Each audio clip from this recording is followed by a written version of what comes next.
Come, let us fix our eyes on Jesus. This is Unpopular Theology, episode 42. Today, I'm going to be talking about Christianity and socialism and asking the question, are they compatible? Before we get started, go ahead and hit the like button, go ahead and subscribe, go over to our Facebook page, like us over there. We post new content there every Tuesday through Friday. And with that being said, this is my last full day in Minnesota, speaking of socialism. I'll be going back to Wisconsin tomorrow. And next week's video will be taking place from my dorm. And yeah, with that being said, searching the scriptures. This is Unpopular Theology. So, why am I doing this video in particular? The fact of the matter is that as I'm getting older, I'm realizing that this is a growing concern. And it's a growing movement in America. In fact, I would say right now a major party endorses this, either implicitly or explicitly in the case of Bernie Sanders, who got pretty close to being the Democratic presidential nominee, and Alexandria Ocasio-Cortez, who has a huge following. So, how am I going to go about this video? Well, first of all, I'm going to say what I'm not going to do. This isn't going to be a secular argument video. There are a lot of arguments against socialism. I'm going to present a more theological one. And this is not, this is not going to be a video where I own the libs. If you want to watch those videos, you can go over to the Daily Wire. You can go over to Charlie Kirk or PragerU or whatever other conservative sites there are. There's a lot of them. But the main point is, this isn't one where I'm just going to sit here the whole time and lean on the Margaret Thatcher quote that the problem with socialism is eventually you run out of other people's money. It's a good one-liner, but it's not the point of this video. So what I am going to do is I'm going to use scripture, and I'm also going to be using the work of other theologians, namely C.F.W. Walther's lectures on communism and socialism. So I'm going to basically go about this and look at where socialism does not measure up.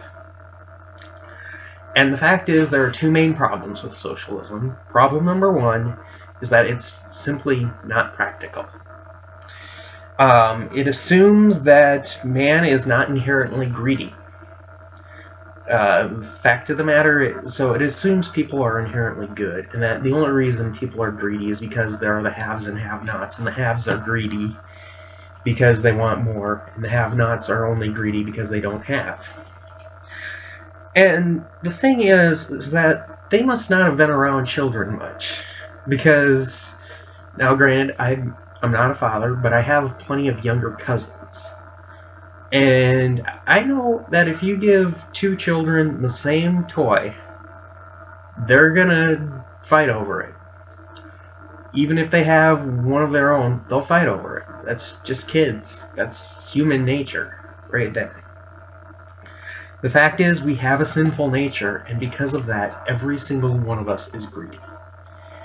And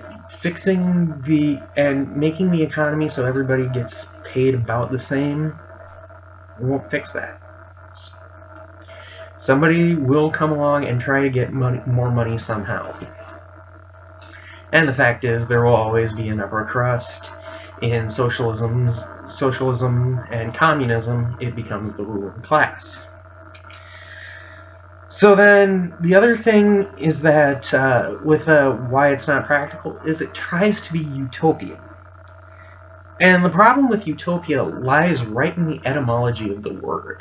When Thomas More invented this word, he knew exactly what he was doing. A lot of people think that, oh, he was a visionary of some kind. No, Thomas More was actually a realist.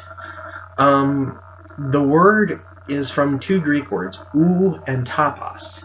Ou means no or not, and topos means place.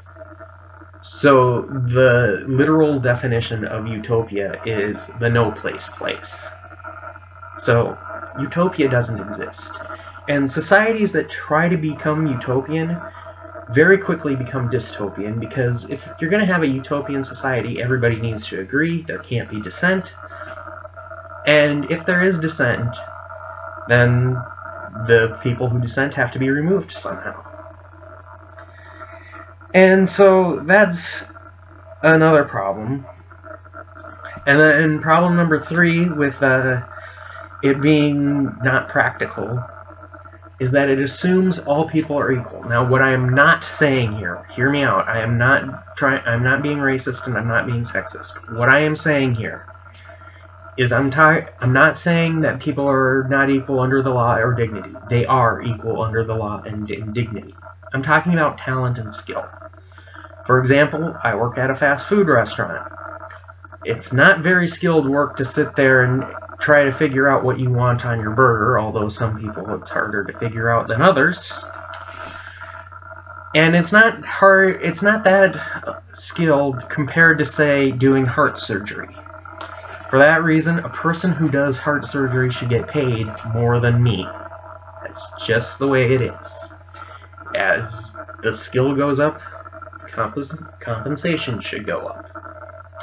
That's how it works. And now we get to problem number 2, and this deals more with what I was trying to get at here. The problem number 2 is it's unethical.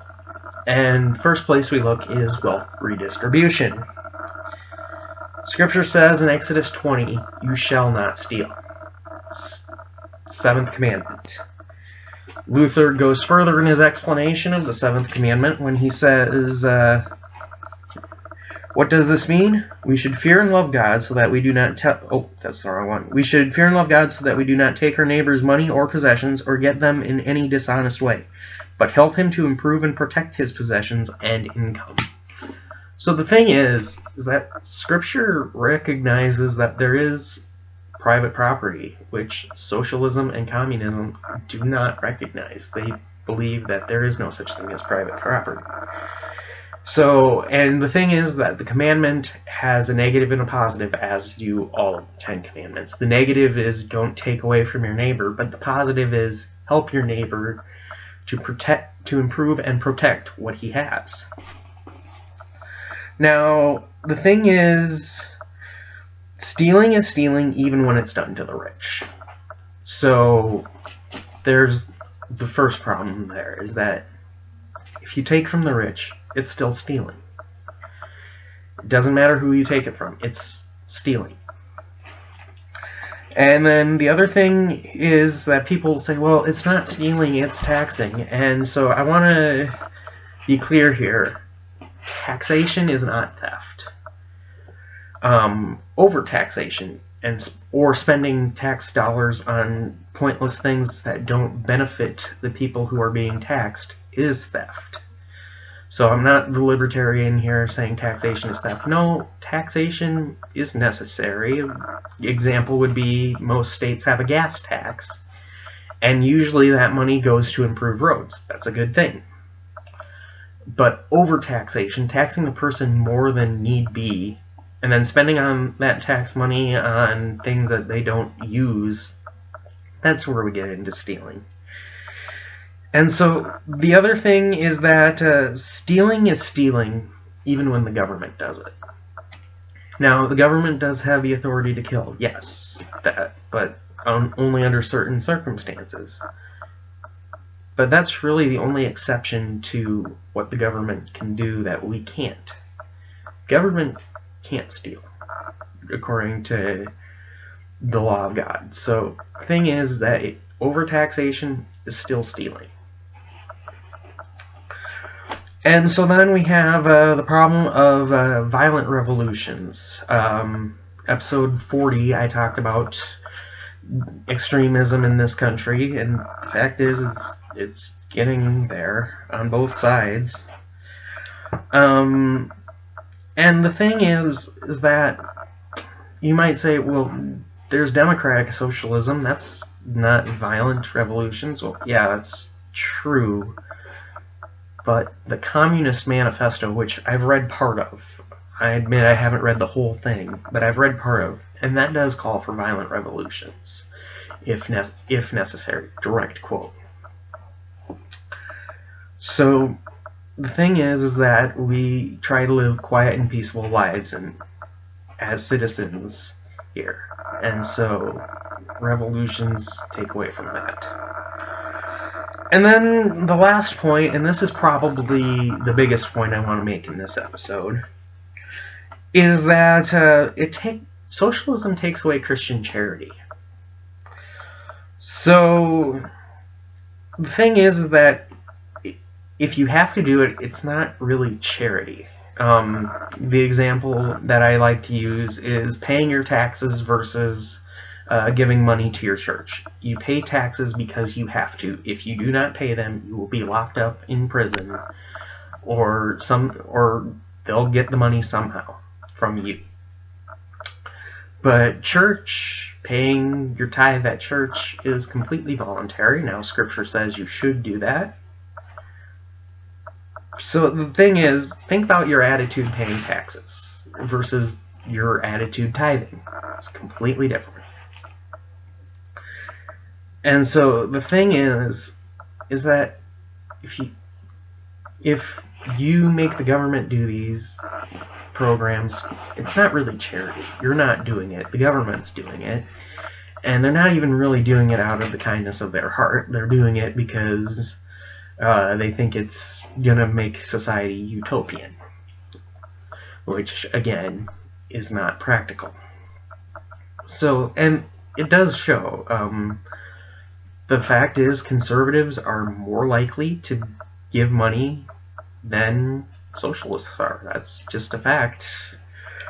And the thing is, the other thing is that the people who sit there and, they want all these free things that socialism gives, which are not free because we pay for them in taxes, what they really need is a church. The fact is that the church is the best organization when it comes to helping the poor. And do you really want the government to help the poor with all its bureaucracy? No, it's going to take forever. So the thing is, so that's the thing. The government is not nearly as effective as the church. So to wrap this all up, socialism and Christianity are not compatible. Christianity deals with matters of the heart. It's out of love for our neighbor, which comes from Christ saving us, that we do good works for our neighbor, whereas socialism is forcing you to do things that you may not want to do out of this desire to create a utopian classless society, which just simply cannot exist. So it's unpractical and it is unethical to try to implement socialist policies. Now, once again, the goal of a Christian in government is to make a more just society, not to bring God's kingdom down to earth. So that pretty much wraps it up. Next week, we're going to finally get to my plan for this channel in 2021. Until then, keep your eyes fixed on Jesus.